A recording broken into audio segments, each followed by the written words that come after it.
Göz yüksekliğinde kamazın güzgüleri çevir.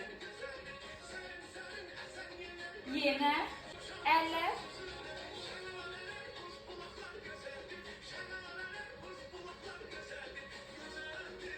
gelinlik dönsün böyle.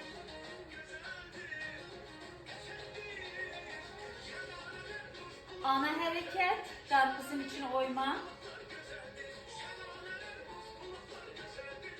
Öne gelirik. Böyle hareket var ya, bu olmasın.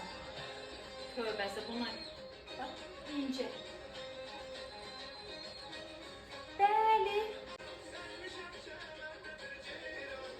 Deyək ki, padrugalarla oynuyorsunuz.